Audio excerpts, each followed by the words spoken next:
अस्सलाम वालेकुम लिब्राज, मैं हारिस अज़मी प्रोफेशनल एस्ट्रोलॉजर आपकी खिदमत में हाज़िर हूँ इस हफ़्ते की एस्ट्रोलॉजिकल रिसर्चेज़ लेकर। पिछले हफ़्ते ही सूरज एक नए एंगल पर आ गया था, लेकिन पिछले हफ़्ते तक वो सिर्फ खबर थी। इस हफ़्ते उसका रियल इम्पैक्ट आपकी ज़िंदगी पर नज़र आएगा। सूरज पिछले हफ़्ते 6th एंगल पर आया था और 6th एंगल पर वो लिब्राज के लिए काफ़ी प्रोडक्टिव है। उसके अलावा 3-4 प्लैनेट्स और हैं जो आपके लिए अच्छी सिचुएशंस, फीलिंग्स या बहार पैदा कर रहे हैं। उन सब की तफसील थोड़ी-थोड़ी बयान करता हूँ। सूरज एंड जुपिटर आपके 6th एंगल पर है, ये आपके लिए कानूनी मामलात में सपोर्टिव हैं, ये आपकी लकी फैक्टर्स ऑफ लाइफ के लिए, जहाँ से अचानक और तवक्कुआत से बढ़कर फ़ायदे हो जाते हैं, उसके लिए सपोर्टिव हैं। ये हाउसवाइफ्स के लिए सपोर्टिव हैं। इसकी वजह से आपकी जो फ़िज़िकल हेल्थ है, उसका स्टैमिना, उसकी परफ़ॉर्मेंसेस वो इन्हांस होगी, बीमारियों से जान छूटेगी।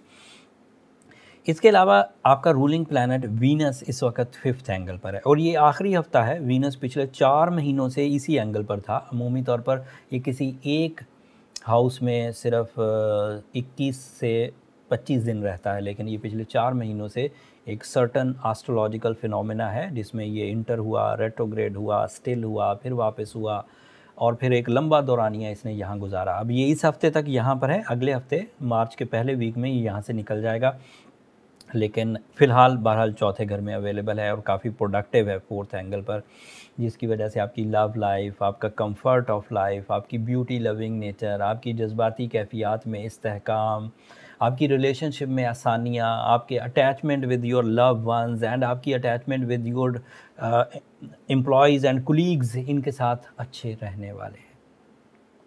आपके लिए मरकरी की पोजीशन गैर मामूली है। मरकरी एक अफेक्टिव प्लैनेट है जिसकी फ्यूलिंग्स ज़िंदगी के कई शोबों में कारकर्दगी दिखाती है। जैसे उसके जो डायरेक्ट एडवांटेजेस हैं वो ज़हनी कारकर्दगी से रिलेटेड हैं।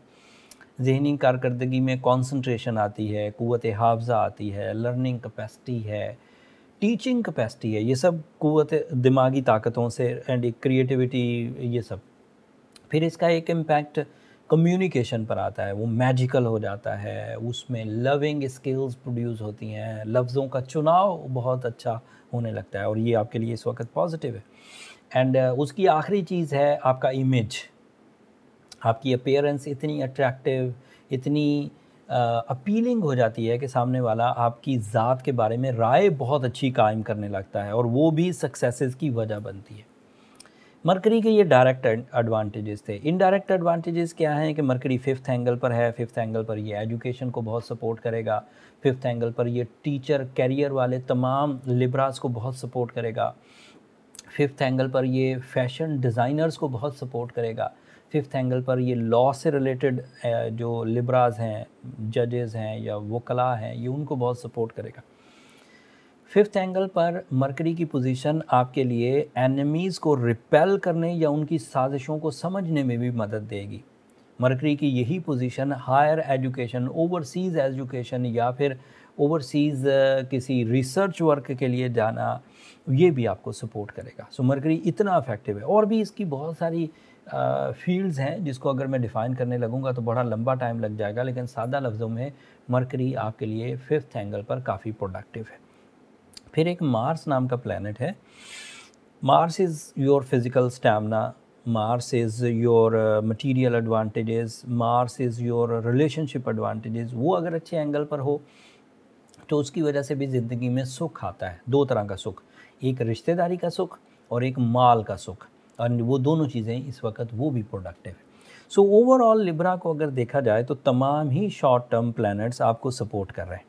इसकी वजह से लिब्रा अपने इस टाइम को भरपूर इंजॉय करेंगे। इस इंजॉयमेंट में या इन सक्सेसेस में जो कुछ भी वो हासिल करेंगे उसका ज़्यादातर डिपेंड उनकी अपनी परफॉर्मेंसेस पर होगा। इन परफॉर्मेंसेस को वो जितना भी बढ़ा लें, रिवॉर्ड्स उतने ही बढ़ जाएंगे। अगर एवरेजली परफॉर्म कर रहे हैं तो एवरेज रिवॉर्ड्स आएंगे, अगर आइडियली परफॉर्म कर रहे हैं तो आइडियल रिस्पॉन्ड आएंगे। लेकिन जो 2 फैक्टर लॉन्ग टर्म प्लैनेट से रिलेटेड हैं, एक सैटर्न का 5वें घर में होना, ये काफ़ी प्रोडक्टिव है, ये आपकी परफॉर्मेंसेस को मरकरी के एवज़ भी बढ़ा रहा है। मरकरी में कम्युनिकेशन है एंड उधर ही सैटर्न है, तो ये परफॉर्मेंसेस इन्हांस हो रही हैं एंड इसकी वजह से हाई रिस्क टेकिंग भी किए जा सकते हैं। इसकी वजह से रोमानवी अचीवमेंट्स की जा सकती हैं। ये एक ऐसी सपोर्ट है जो 30 साल बाद मुयस्सर है, थोड़ा लंबे टाइम के लिए मुयस्सर है, मतलब तकरीबन मार्च 2023 तक सैटर्न आपके 5th एंगल पर ही रहेगा और उसके बाद फिर 2.5 साल कमज़ोर भी आएंगे। इसलिए इन 2.5 सालों में से जो 2022 का साल है, इसमें लॉन्ग टर्म प्लैनेट दोनों ही आपके लिए सपोर्टिव हैं। तो आपको ऐसे काम करने चाहिए जिनका मिशन, जिनका जो दौरानिया है वो लंबा हो। मतलब इस साल आप कोई चीज़ ऐसी करें जो प्रॉफिट देते देते देते अगले 2.5-3 साल गुजारे, तो फिर वो जो बैड पैच वाला 2023 से 2025 वाला टाइम आएगा वो आपको तंग नहीं कर सकेगा। वैसे इसको अगर काउंटर करना हो सैटर्न या कोई किसी भी सेंसिटिव स्टार को, तो आपके लिए रूबी पहनना, ओपल पहनना, येलो सफ़ायर पहनना, ब्लू सफ़ायर पहनना, ये ऐसे स्टोन्स हैं जो आपके लिए सपोर्टिव एंड पर हैं। तो फिर जो रेट्रोग्रेशन या वीकनेसेस ऑफ प्लैनेट्स आती हैं उन्हें बैलेंस किया जा सकता है। साथ में सूरज शम्स पढ़ी जाए।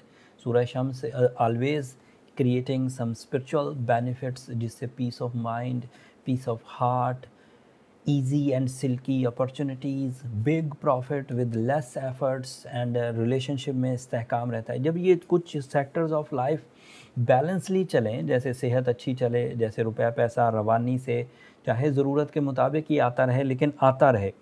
अगर रवानी से मोहब्बत आती रहे, रवानी से सेहत आती रहे, रवानी से पैसे आते रहें तो लाइफ स्टेबल रहती है। बाकी फिर जो हम कोशिशें करते हैं रवानी से पैसे आने के बावजूद, वो अपनी ख्वाहिशात की तकमील के लिए करते हैं कि मुझे बड़ी गाड़ी लेनी है, फिर उसके लिए ज़्यादा पैसे चाहिए, वो ख्वाहिश है, वो ज़रूरत ज़िंदगी नहीं। ज़रूरत ज़िंदगी ये है कि फ़ैमिली की नीड्स पूरी हो जाएं, जो रोज़मर्रा की ज़रूरतें हैं, अगर वो पूरी हो जाएं तो लाइफ स्मूथ रहती है। स्मूथ लाइफ में क्रिएटिव स्किल्स बहुत तेज़ी से डेवलप होती हैं।